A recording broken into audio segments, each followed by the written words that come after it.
سلام به همگی. میدونید که یکی از محیط‌هایی که برای رشد انسان در نظر میگیرن محیط‌های آموزشی مثل مدرسه است. مدرسه اغلب به عنوان مکان مثبت در نظر گرفته میشه که در اون دانش آموزان میتونن یاد بگیرن، بازی کنن و در یک محیط امن دوستی‌های سازنده‌ای رو برای خودشون تشکیل بدن. بیشتر دانش آموزان از مدرسه لذت میبرن زیرا میتونن با افراد جدید آشنا بشن، با دوستاشون وقت بگذرونن و در حالت کلی اجتماعی بشن.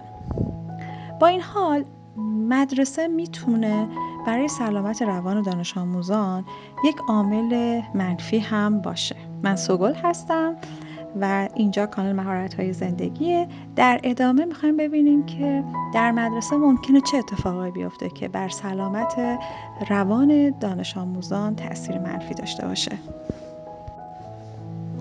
اولین عاملی که می‌خوایم در موردش صحبت کنیم زورگویی هست. با وجود محیط امنی که مدارس برای اجتماعی شدن فراهم می‌کنند، زورگویی بین دانش آموزان در مدارس نسبتاً رایجه. طبق یک نظرسنجی که در سال 2019 انجام شد، تخمین زده میشه که 6 نفر از هر 10 جوان در طول زندگی خود نوعی از زورگویی رو تجربه می‌کنند.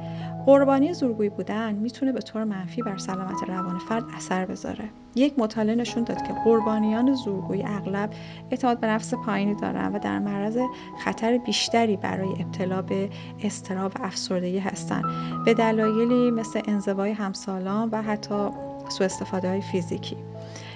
ترفند اینه که از صحبت کردن نترسید، یعنی باید به بچه‌ها آموزش بدیم که در این مورد بیان با والدین و معلمان صحبت کنن، چون تجربه نشون داده وقتی والدین و معلمان درگیر میشن وضعیت بهتر میشه.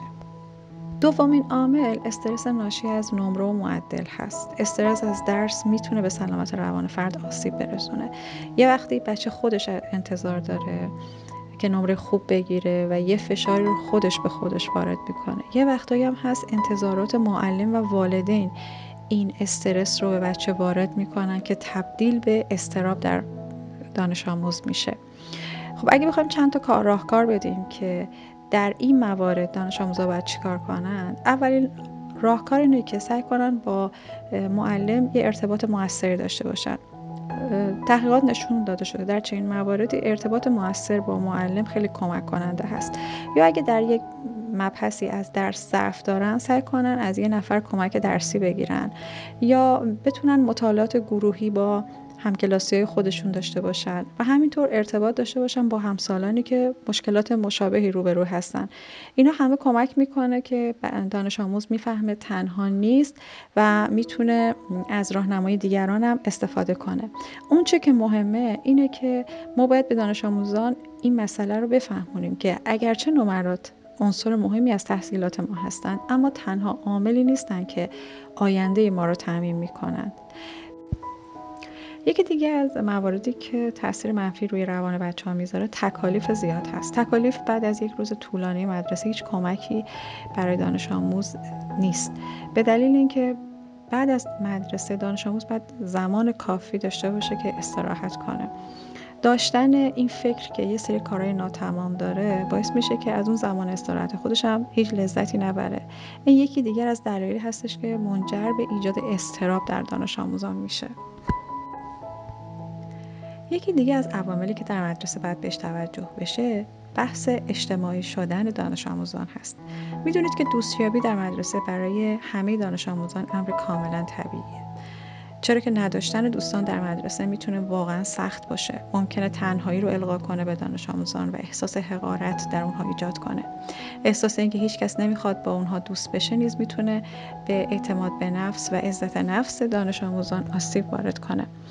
بنابراین باید حواسمون به دانش آموزان باشه که اگه نمیتونن دوستی به مدرسه پیدا کنن ما به اونها کمک کنیم. معمولا اگه بتونن تو مدرسه در مورد موضوعات مدرسه با همسن و سالهای خودشون صحبت کنن یا همیشه سعی کنن لبخند بزنن، چون اونها رو دوستانه تر و قابل دسترس تر نشون میده، این کمک میکنه که بتونن با همسن و سالهای خودشون ارتباط برقرار کنن.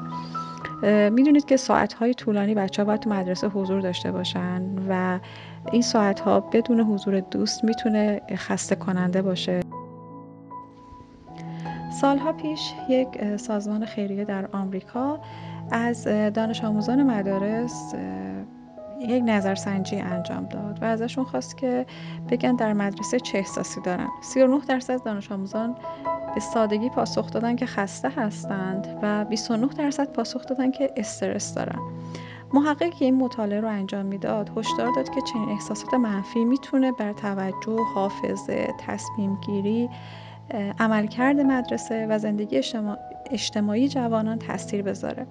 ساعات طولانی میتونه اغلب منجر به از دست دادن علاقه به انجام فعالیت‌های دیگه بعد از مدرسه به دلیل خستگی بشه.